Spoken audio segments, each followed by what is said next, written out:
first episode of Backwards Press Design TV. I'm Mike Melendez. I'm the founder and visual artist of Backwards Press Design, a multimedia company based in East Boston, Mass. I want to welcome y'all to the first episode as I present the experts. Right now, with me is my guest, Rudament, one of the hottest Boston producers anyone's ever seen and everything. Right now, I'm going to turn the camera to Ruda. How you doing, Ruda? I'm good, man. Nice to meet y'all. Nice to be here. Well, I'm in the studio right now. It's always nice to be here. But just privileged to be on the show and be the first expert presented, and it's a good time. So, Ruda, why don't you tell us about yourself and everything, what made you got into the music? Why don't you just give everybody out there a bio about yourself? Pretty much, originally started in Philadelphia, and I was a musician first. I always encourage producers to learn as many instruments as possible.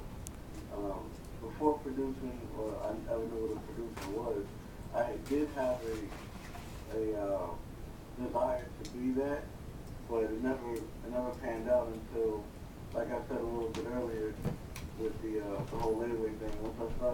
Once I took the beat machine home, how I started becoming a producer was I took friends from school that sang a rap from high school and brought them home to my place and had them like rap, and I make stuff, some music under whatever they wrote, whether they sang or rap. They thought they were good. I wanted to hear them, and eventually I started composing as a result. And I went from doing that in my bedroom to doing that professionally in the studio, from just calling a bunch of people and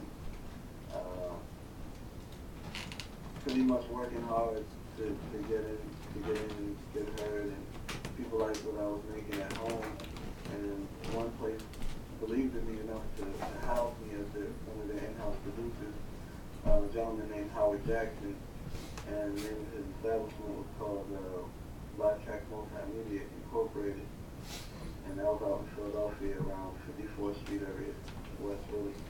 And I'm thankful for being there because that led to me doing a lot of things I do on my own now. Now, did you always wanted to produce when you started being young, like when you first started playing an instrument, or you already knew this in your heart? This is what you always wanted to do.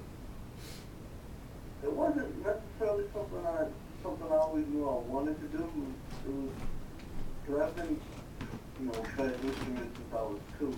My grandmother, my family loved music with a passion. In fact, my ancestors built instruments from scratch overseas in Central America, where my ancestors originate from, on my mother's end. I never really wanted to produce. It was more like something I've always been good at, like music in general. I've generally been good at playing instruments and making an instrument sound good by hitting it a certain way, and ended up playing a lot of percussion instruments through high school, and didn't really turn into producing until later on. Maybe when I was in high school, when I was a freshman in high school, I started taking it to the production level. But it generally was just playing instruments. Now, what was your first piece of instrument that you started playing that you was really pretty much passionate with? I mean, I think any instrument that my family's given me since small, I really just embraced them all, from the Mickey Mouse snare drum to the play school keyboard, synthesizer. Anything that you've ever given me, I've always embraced it. And I think that's what makes the music so good that I come up with for my clients, because I still carry that passion when I make music today. It doesn't matter what it is. If I had a tambourine, I'm going to love that tambourine with all my heart and make it sound as best I can make it sound. Now, do you feel that, besides just being a producer and everything, do you think it's very important to multitask, besides just making beats and storing this? Do you feel that it should be more than that? If you, as especially if you, what's your, pretty much your definition of a producer? Well, to make a living, you have to really, you have to be as much of a jack of all trades as possible, because it's very difficult. Everyone's going through something nowadays with the economy, and you have to be good in order to make a living off of it, because if you're not good, people won't buy your stuff. People won't buy music to work with you, to work on. You know, I write for people now. I play and I make a track. People won't purchase that if they don't feel people are ultimately going to purchase their music when we get done with the finished product. And ultimately, for a producer, your responsibility is pretty big, I would say, because the person that generally comes to me, they're coming to me for me to educate them some way, in some way, shape, or form. And by the time that we're done and we see their project to move forward, there should have been some kind of transformation at some point where though they feel that their life is about to take a higher plane than it was when they first met me. And that's a producer that's doing their job. What do you think right now is what's missing out of, you know, modern day now producing, everybody's doing it this certain way, someone's doing it this certain way. What's the true essence of, music, production from your perspective? From my perspective, I would say the true essence of music production is to be creative. I think that creativity is lacking in a lot of young producers today. People kind of go with the cookie cutter, go with the mold, what's worked for this guy, what's worked for that guy. That's not necessarily a bad thing. Sometimes you want to have, your standard at who did it and was successful, and what made these three people successful. Not what made them different, but what made these producers successful. What do they all have in common?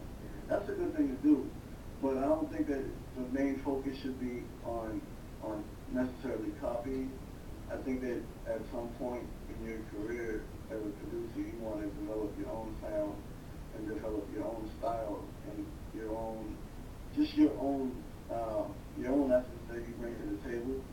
Is very important, because a lot of the artists that you work with as a producer are generally going to be brand new, and they're going to need you to kind of give them sound. Mm-hmm. And with that all said and done,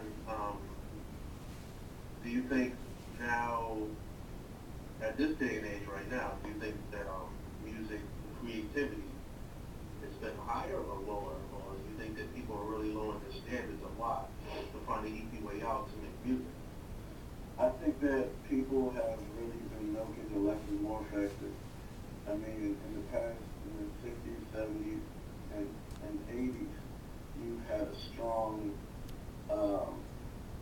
amount of information and data processed through the sound waves and through the instruments. People just put more, and even singers, they just put more into it than they do now. Starting in the 90s, people kind of slowed down the pace of music kind of slowed down in the 90s and kind of just mellowed out, if you would, from where it was. There was like a big concentration of just groove and sound, and then in the 90s, things kind of slowed down, and then in 2000, things really got real futuristic and real computerized with the modern day technology. They're making it very easy to become a producer. They're making it very easy for a producer to have a career in production and not necessarily have the talent, because everything with the FL Studio, the Fruity Loops, you can just kind of punch in a patch, versus like the way I do things, everything I do is from scratch. Like, every little click, every little move of my finger, it's creating data from scratch, versus you have a couple of miles now and you have things are much different. It's much easier. So as a result, the music's sounding real kiddie, bubblegum type, real Jack in the Box.